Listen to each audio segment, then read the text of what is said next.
This is a nice photo that I took on when I was in Robin Hood's Bay. I say nice because it's sort of a bit picturesque, chocolate box type image, I guess.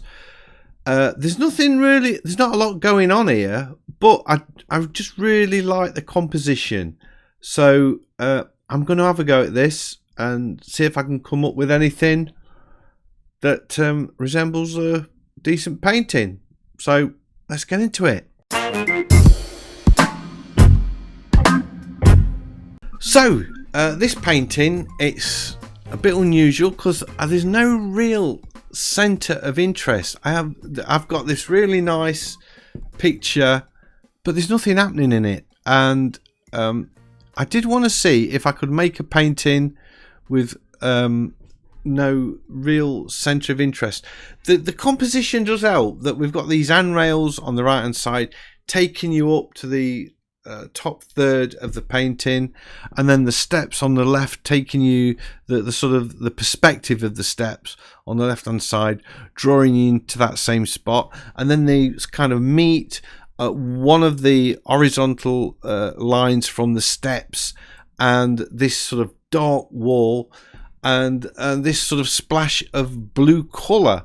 So that's kind of where, to me, the center of interest is. It's an abstract, really, sort of abstract center of interest. There's nothing going off. There's no people standing there. You know, there could be sort of a dog or something just to add a bit of interest, but there's not. And I wanted to see if doing a painting and just creating a center of interest out of nothing, if it would work. So I'd really be interested in your comments to let me know if you think it actually works as a painting with no real focal point other than this sort of artificial thing I've created with the lines drawing you to that area. So I'd be really interested to find out what you think about that. Now, the painting, I've kind of developed this painting in art, or this style, when I'm in Art Rage, when I'm doing an oil painting, where it's really working for me. I just get the roller brush, I roller on some colour over the whole of the canvas, painting in sort of rough shapes of where I want things to be, and then I start working with the oil brush, not the thick oil brush, but the flat oil brush. I really like the shapes the flat brush makes. I'm not so keen on the filbert brush, the round brush, even though that would probably give a more leaf-like shape. I prefer this blockiness that you get with the flat brush, almost like I'm not even trying to paint leaves, and it's quite abstract, really.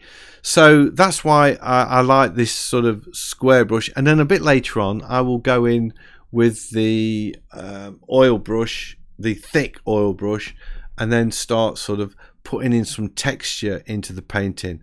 But at the minute I'm just working with the flat oil brush now, sort of working on the whole of the painting shadows, because if you've watched me paint, I'm sure most of you now realize when I'm painting, I don't paint shapes so much as I paint the shadows around the shapes. And that's what I'm looking for all the time, these sort of dark areas and shadow areas, which then give form to the objects around it. So I'm not painting the steps, I'm painting the shadows created by the steps. And there's some strong, seriously strong shadows in this painting, because it was about midday, I guess, when I took this. Was really lucky with the weather, because we've had some really bad weather quite recently. So, but when we was away, this is Robin Hood's Bay, by the way, when we was away on the East Coast, we had some really nice weather for the few days we was there. So anyway, this is painted in this style that I'm now becoming very used to and really liking. I love the sort of looseness of the paintings I'm getting, and I can do a painting in roughly about between 1 and 2 hours. So even if I haven't got a lot of time in a day, I can sit down and think, oh, I've got a couple of hours, I can just open up Art Rage and I know I can produce something fairly reasonable. This is particularly easy, I guess, in as much that there's nothing really complicated to paint in here. All you've got to think about with this painting is a little bit of perspective, I guess. There's no complicated buildings to paint. You're not sort of weighing up if windows are in the right place and doors are the right height, and there's no people to paint and getting all the problems you get when you're painting people. So there's nothing like that. The only real issues you've got here, I think, is painting the leaves, because painting leaves can be a nightmare. Once you get the hang of it, you can, block them in all day long and it's not a problem. But a lot of beginners find it really difficult to get a nice looking group of leaves on a tree and not just get a horrible mess of sort of just a splodge, really. So I've actually done a video on how to paint leaves. If you haven't seen that, I will put a link in the video somewhere for you to look at that if you want to. But basically all I'm doing is just sort of looking at the shadows in the leaves and then painting groups of leaves, or the shadows of groups of leaves, and then building it up like that, and then looking at the highlights and painting some highlighted leaves in and working my way through the composition like that. Now if we look at the painting at the minute, let's talk about the colour. If we're looking at the colour, we've got this top right hand corner which is all green, and the rest of the painting is sort of muted creams and browns. And I'm putting in this hand railing now, and I'm not painting it green because I want it to, I don't want this sort of garish green handrail popping out of the painting. I want it to fit in with the rest of the painting, so I've gone with the cream. But I need to address the fact that we've got all this green in the top right, and it's not sort of being echoed anywhere else. So it is something that I do look at a little bit later on.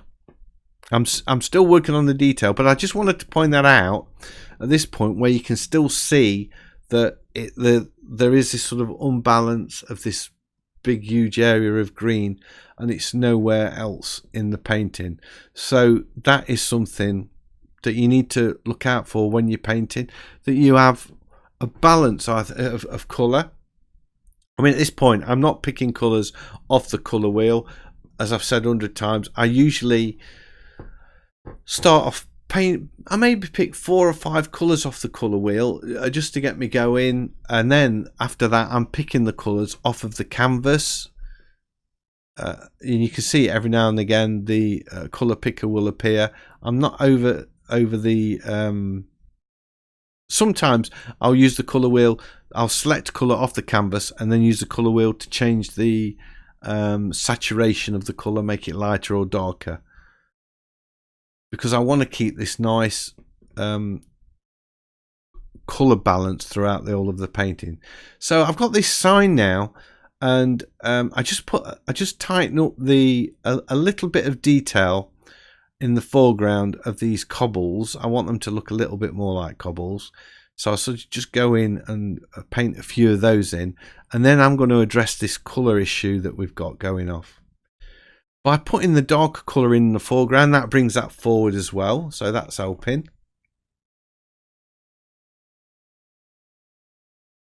Just working on that, and here we go. I'm sort of bringing the green now. You can see it appearing in the wall and in the cobbles slightly. And I'm also going to take the purple and put some of the purple from the shadows into the green as well. So there's that echoing in there. There you can see the purples going into the green, and that just adds a much more balance of colour to the whole of the painting.